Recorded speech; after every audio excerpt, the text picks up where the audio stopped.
What is up, everybody? Welcome back to our podcast. Today we're going to be talking about the biggest movie ever. 2012's The Avengers. John, I'm going to come out here and say it. I'm going to state a fact. This movie is perfect for what it is.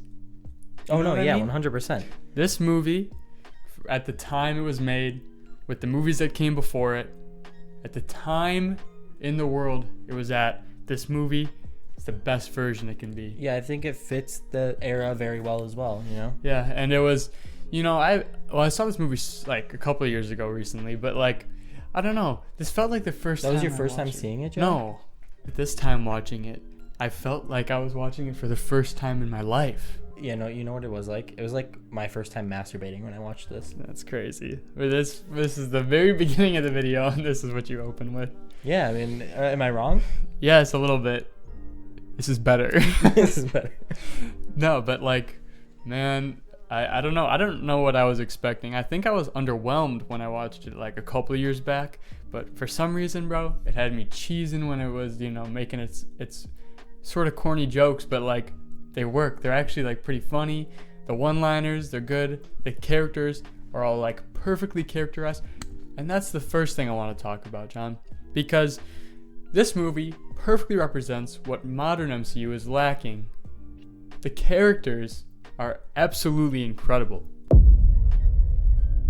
Mm-hmm. It's not just that they're coming together. It's all of them individually have their own motives. They're all interesting on screen by themselves. And most importantly, like, they write them so well together. Yeah, and I completely agree with the fact that also, modern MCU, it's like not every movie needs to be this one-liner fest. Yeah. And also in this movie, not everyone's making one-liners. Exactly. It's not like every character is doing it. Which is one of the most impressive feats, is that they bring them all together and they write them well together, but also they like keep their tones. Now, like there is a bit of like, I think, equalization going on. There's still like a subtlety to it. Yeah, no, I agree. It's well done. I mean, let's talk about the GOAT, John. You know the GOAT. Iron Man. Okay. Yeah, no, he's awesome. I couldn't tell if you're gonna like say some random side character or something. No, Iron Man is great in his solo movies, but he is so much fun in these movies. He has so many great lines. His suit, dude, his suit looks so good. Which one? The first one he uses? All of them. Yeah. Just well, from a CGI perspective. But yeah. No, dude, that last suit is it's cool.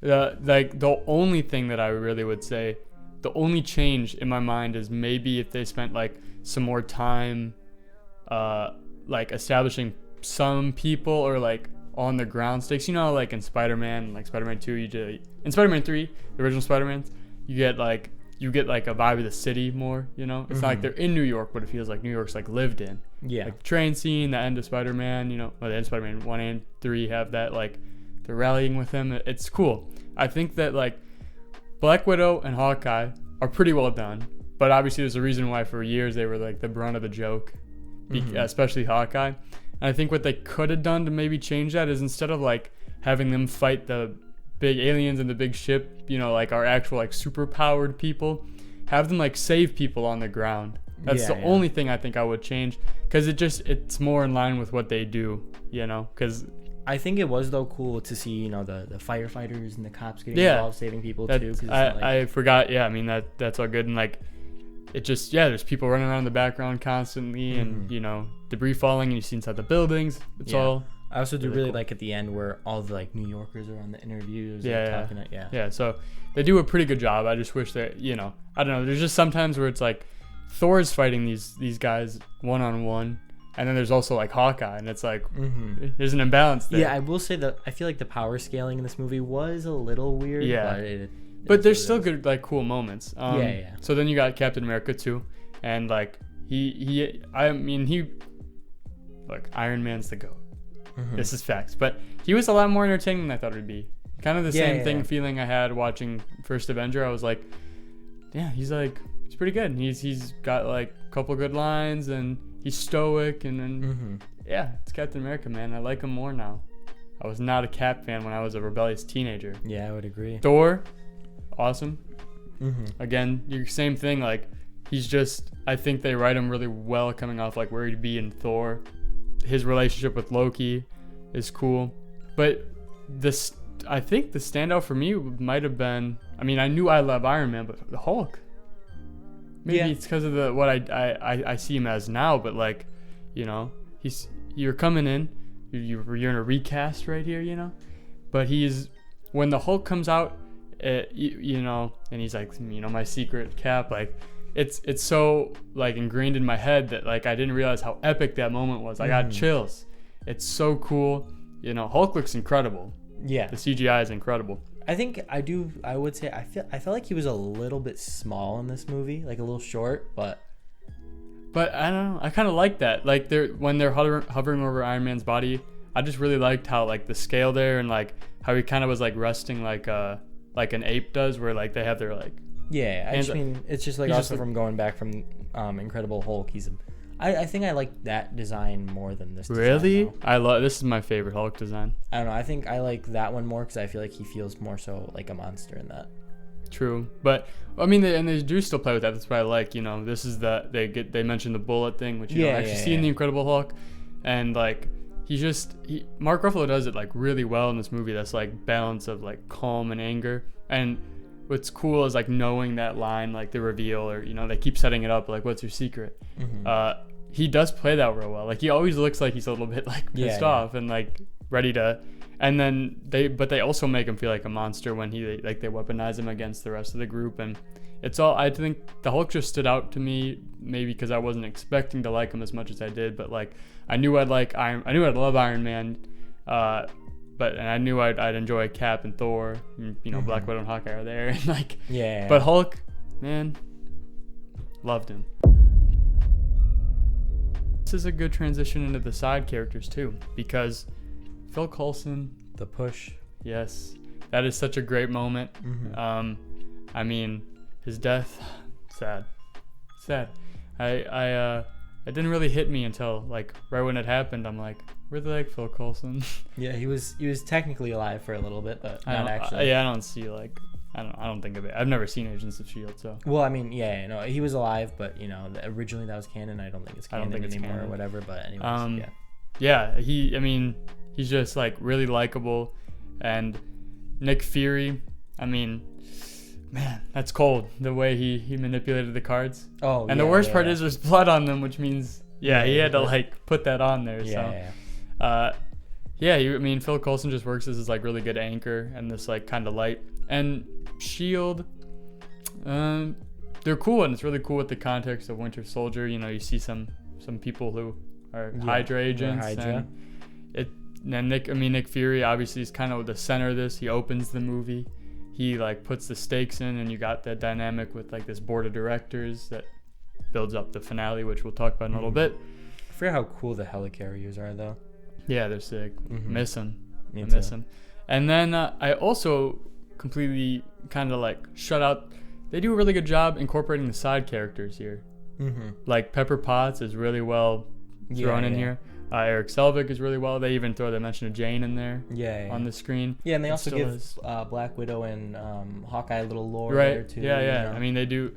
Every single person gets a little something. You play with Iron Man's history with Black Widow. It's all really well done. Thor never mentioned Hawkeye though, even though they had their little scuffle. Villains are also pretty good.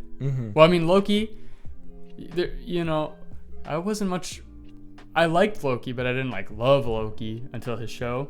He's really good here, you know. He's menacing, but like, I have to say there is like a degree of like, do you need the Avengers to stop Loki? He brings in the army, which brings up the stakes. And I also like that they play with the idea that he's like one step ahead, and he wanted to get captured. You know, it's kind of corny, but it works, I think. Yeah, I just think it all came down to the main thing. The only main reason they need to stop him is because of how well out he planned this. You know? Yeah, and the bulk of the movie until you get to like the final act, I just feel like there isn't like a huge level of like stakes with Loki. He doesn't feel like this really imposing threat. But like as a character, and I guess even better way to put it is like played by Tom Hiddleston. He had such like a bravo. He's just fun to watch.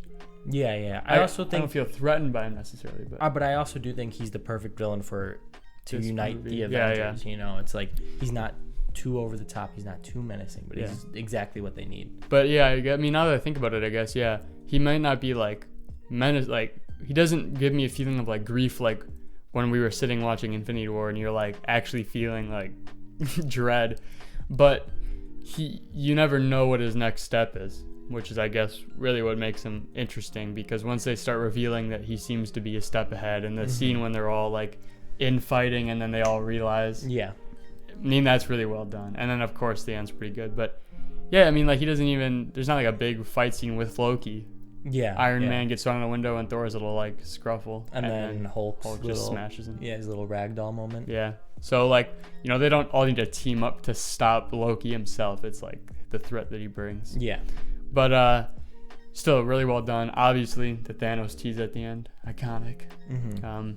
And then the weird dude, like, I don't know, I think he's called like the Other. Where's the mask? Is he ever brought up again? I don't think so. Maybe. I think he's killed off in Guardians. Is he? I'm pretty sure he's killed off in Guardians when Ronan goes to Thanos. I'm pretty sure he gets killed off there. Possible, yeah. The Chitauri too, they're well designed. You know, I think there's definitely like people throw the criticism that you need like all these big team up movies just have a disposable villain army to like, you know, but you need to. And they have these cool looking motherships. But yeah, their motherships are cool as hell. Yeah. And you know what? There's not many like good shots of them, but there's that one where like one of them like goes through a window and then like catches himself and like shoots at a wall and misses. But the shot of him like catching himself, it looks pretty cool. The design's cool when you like actually get a good look. So cool. The villains are pretty good. I think that's probably the best part of this movie. Yeah, I really like the action scenes. You open, of course, with Loki. But that's pretty good. Sets in motion everything. Sets up pretty good stakes. And you're also meeting a lot of these people. You know Nick Fury, sort of. You know, do you know Maria Hill? This may have been her first appearance. I believe this was her first appearance.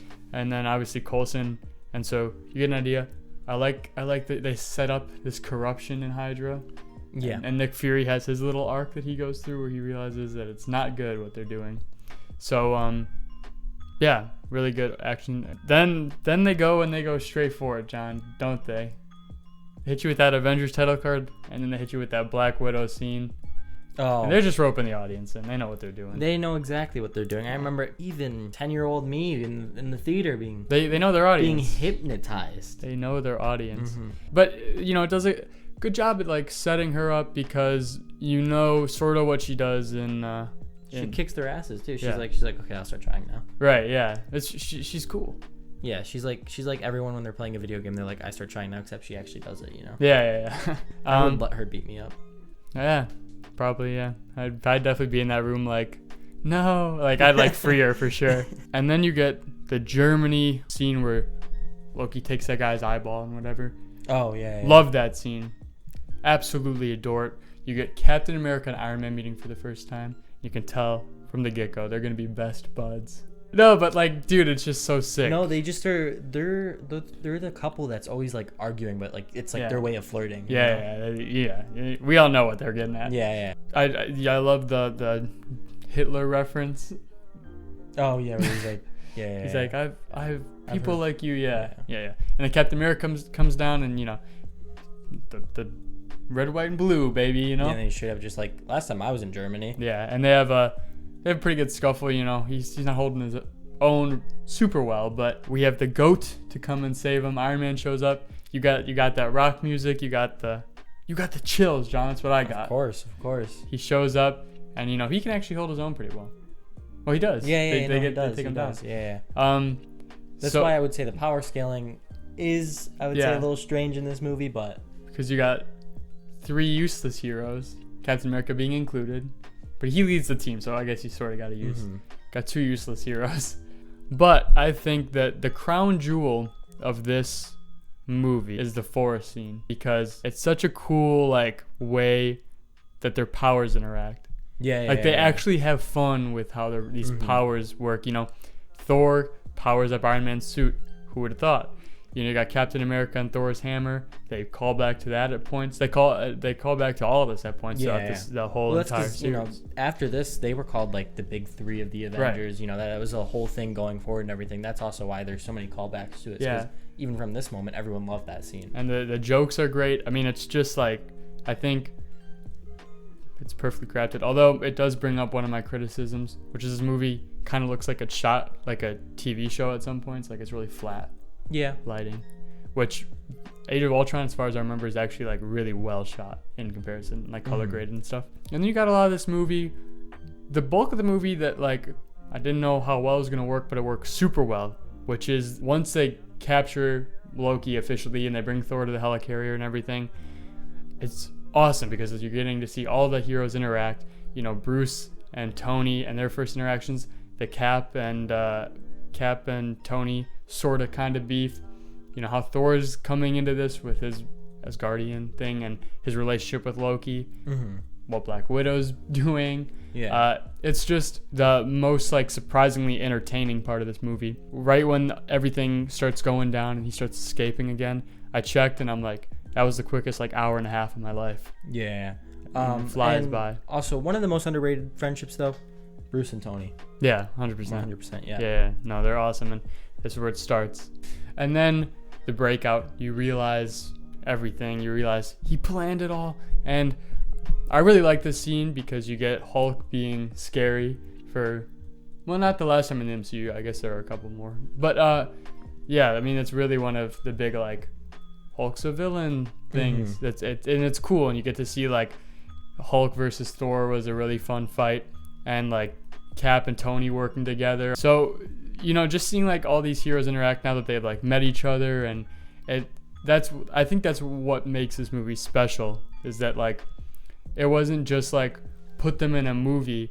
It was like some real thought was put into how they would interact as people based off the characters, which I think is what people miss in like trying to make cinematic universes like today or even at that time. Yeah, they all have different completely moral compasses and all of that. But they take those challenges and make them like interesting moments.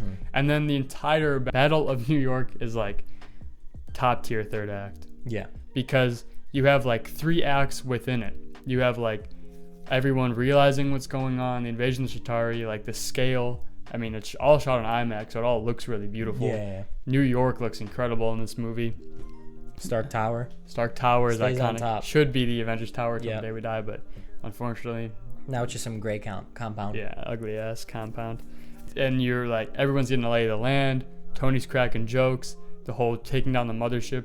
And then it all comes together for they take down the mothership and then they get the spiral shot. Yeah, it's iconic, bro. Chills. Like, even though like the music swells. If that happened now, that would probably be seen as a little corny, right? But it fits the time so well. And it's like saying something, because after this you get just like fun action, but at that point you made a good ass movie. Yeah, like they know.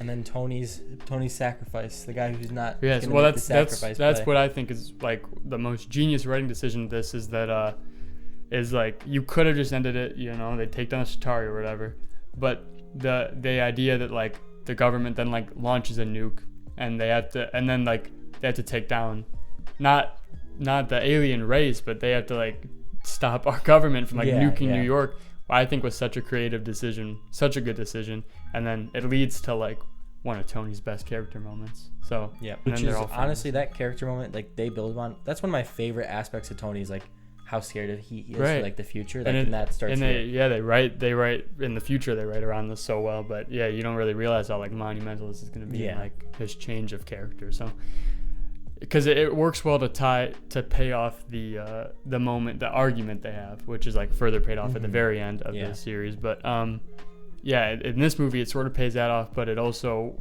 instead of just being a straight up conclusion to that, it also kind of boosts it forward. Low key though, when did Captain America ever make the sacrifice play? Oh my God. Cap is selfish. Exactly. Yeah, he went back in time to get. He did it for Bucky, and then he did it for that Peggy puss. Yeah. That Peggy puss is crazy. So, I mean, I can't sing my praises enough about this movie. I was absolutely shocked by how much I enjoyed it. Yeah, I completely agree. All right, rating. 4.5 out of 5. I'm going 4.5. Yeah. I feel like that's solid. 5 is a special type of movie, but 4.5 is a. I also think there's some that in the MCU that will come down. We will get eventually that I will give a 5 as well. Yeah, there'll be movies that hit for a little bit different, but Avengers, man, classic. Classic, 100%. Check us out on Instagram, TikTok, and Twitter, all over podcast. Do we have anything else? Like and subscribe, comment, everything. What are your thoughts on this movie? Thank you for watching, and goodbye. Goodbye.